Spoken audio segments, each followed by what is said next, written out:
तो नेक्स्ट जो हमारे पास क्वेश्चन है रीनीट 2026 में आया हुआ, ये सिंपल हार्मोनिक ऑसिलेशन पर बेस्ड ये क्वेश्चन है, डायरेक्ट फॉर्मूला बेस्ड क्वेश्चन है।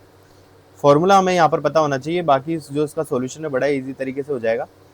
देखिए फटाफट से इसको सॉल्व करते हैं। ए cylindrical cork of uniform density फ्लोइड्स in a liquid of density rho 1। हमारे पास किसी कंटेनर में एक कोई लिक्विड फॉर्म फिल है जिसकी डेंसिटी जो है रो 1 है, उसमें एक सिलेंड्रिकल कॉर्क है। तो सिलेंड्रिकल कॉर्क है वो जो है फ्लोइड कर रहा है लिक्विड में। If the cork is depressed slightly and released it oscillates harmonically. यदि इसको थोड़ा डिप्रेस करके प्रेस करके छोड़ दिया जाए तो इसमें जो है ऑसिलेशन स्टार्ट हो जाते हैं, ये अप एंड डाउन जो है ऑसिलेट करना स्टार्ट कर देता है। और जो इसका टोटल टाइम पीरियड है वो होता है टी।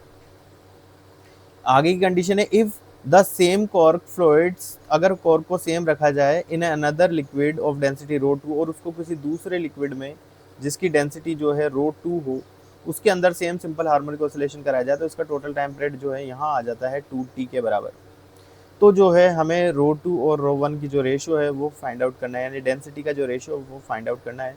तो सिंपली जब भी किसी भी जो ऑब्जेक्ट को सिंपल हार्मोनिक ऑसिलेशन कराया जाता है किसी लिक्विड के अंदर, तो उसका जो टोटल टाइम पीरियड होता है उसका जो फॉर्मूला होता है वो होता है 2π√m/a रो g।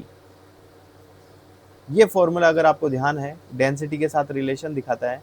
ये फॉर्मूला डायरेक्टली हमको जो है फ्लोटिंग के केस में टोटल टाइम पीरियड को डिनोट करता है, रिप्रेजेंट करता है, जहाँ पर m जो है उस ऑब्जेक्ट का मास है, a उसका क्रॉस सेक्शनल एरिया है, रो उस फ्लूइड की डेंसिटी है और g ग्रेविटेशनल एक्सेलरेशन है, 2π यहाँ कांस्टेंट है। इससे हम निकाल सकते हैं। तो फर्स्ट केस के लिए जो टोटल टाइम पीरियड है वो कैपिटल T है। तो हम यहाँ पहले देख लें कि T जो है वो डेंसिटी के जो है रूट के एंटी प्रोपोर्शनल है। तो उस तरह से फर्स्ट केस के लिए जो हमारा टोटल टाइम पीरियड है वो T है।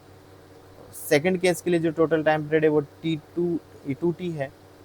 तो यहाँ जब वैल्यूज़ रखेंगे तो फर्स्ट केस के लिए जो हमारी डेंसिटी है वो रो 1 आ जाएगी और सेकंड केस की डेंसिटी जो है रो 2 ऊपर चले जाएगी। तो ये हमारे पास जो है इस तरह से आंसर निकल कर आएगा। अब हमें क्वेश्चन में रो 2 अपन रो 1 चाहिए, दोनों साइड हम स्क्वायर कर देंगे तो T²/4T² आ जाएगा और यहाँ आ जाएगा रो 2/रो 1। इस तरह से जो है T² से T² कैंसिल हो जाएगा और 1/4 जो है यहाँ आंसर आ जाएगा। तो ऑप्शन नंबर 4 जो इसका करेक्ट यहाँ पर हो जाएगा। ज़रूरत है हमें इस फॉर्मूले को ध्यान में रखने की, ये फॉर्मूला हमें ध्यान में होना चाहिए, तब जाकर के ये जो क्वेश्चन है डायरेक्टली हमारा सॉल्व हो जाएगा।